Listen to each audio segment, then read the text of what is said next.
Subversion is the term, if you look in a dictionary or criminal code to that matter, usually is explained as a part of activity to destroy things like religion, government, system, political, economical system of a country. And usually it's linked to espionage and such romantic things as blowing up bridges, sidetracking trains, cloak and dagger activity in Hollywood style.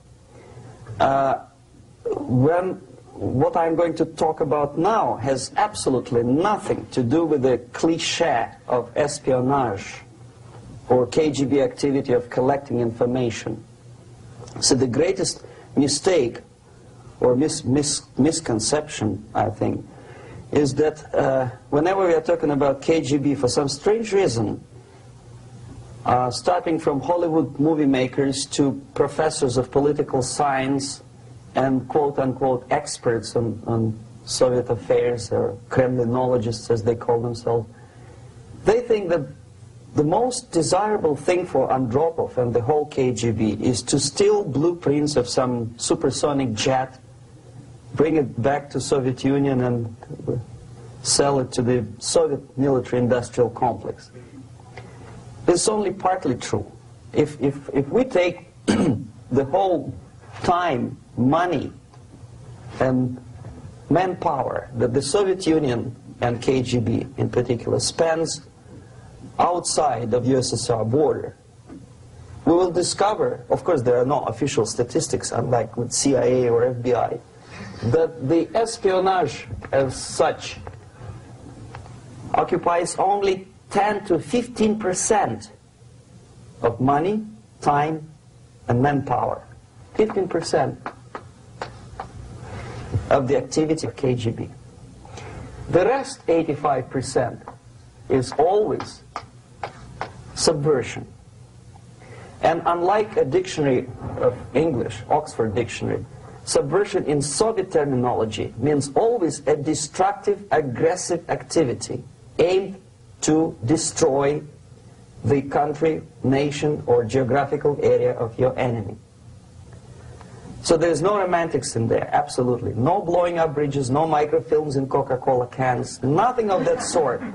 No James Bond nonsense.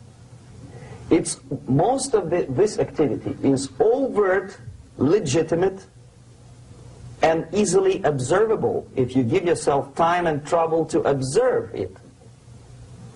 But according to the law and law enforcement systems of the Western civilization, it's not a crime. Exactly because of misconception, manipulation of terms. We think that subverter is a person who is going to blow up our beautiful bridges. No. Subverter is a student who comes for exchange, a diplomat, an actor, an artist, a journalist like myself was 10 years ago. Now, subversion is an activity which is a two-way traffic. You cannot subvert an enemy which doesn't want to be subverted. If you know history of Japan, for example, before 20th century, Japan was a closed society.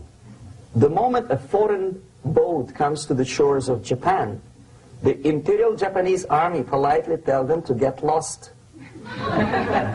And if American salesman comes to the shore of Japan, let's say 60 or 70 years from now back, and says, oh, I have a very beautiful vacuum cleaner for you, with the good financing, he says, please leave us, we don't need your vacuum cleaner. If they don't leave, they shoot them to preserve their culture, ideology, traditions, values intact. You were not able to subvert Japan. You cannot subvert Soviet Union because the borders are closed. The media is censored by the government. The population is controlled by the KGB and internal police. With all the beautiful glossy pictures of Time magazine and Magazine America, which is published by the American embassy in Moscow, you cannot subvert Soviet citizens because the magazine never reaches Soviet citizens. It's collected from the newsstands and thrown to garbage can. Subversion can be only successful when the initiator, the actor, the agent of subversion has a responsive target. It's a two-way traffic. The United States is a receptive target of subversion. There is no response similar to that one from United States to the Soviet Union. It stops halfway somewhere. It never reaches here. The theory of subversion goes all the way back 2,500 years ago. The first human being who formulated the tactics of subversion was a Chinese philosopher by the name of Sun Tzu.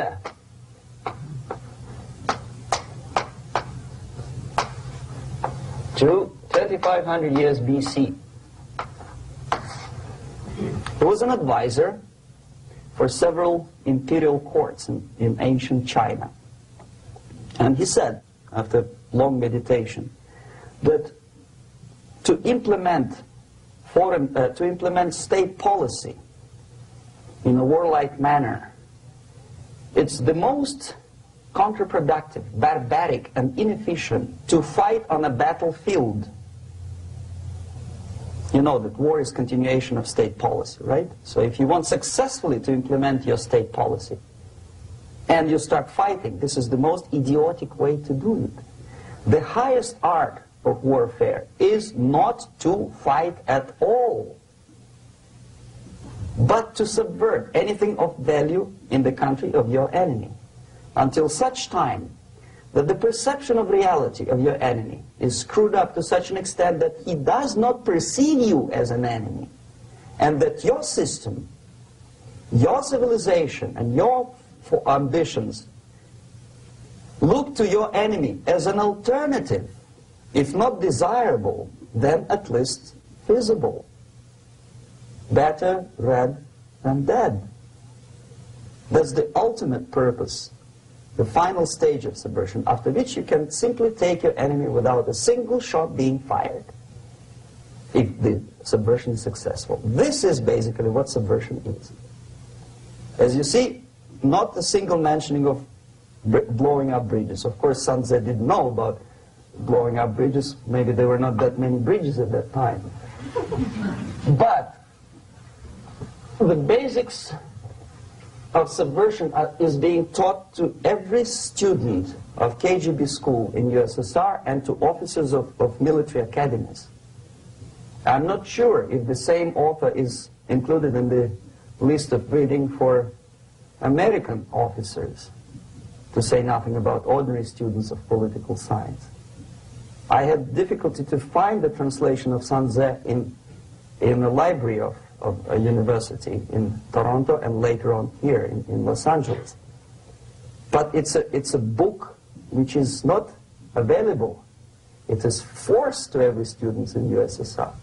Every student who is taught to be dealing further in his future career with foreigners. What subversion is? Basically, it consists of 4 periods, time-wise. If we start from here and go this way, time, right? This is the beginning point. The first stage of subversion is the process which is called, basically, demoralization. It says for itself what it is.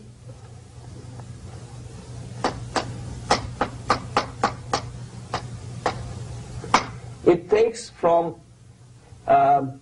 say, 15 to 20 years to demoralize a society.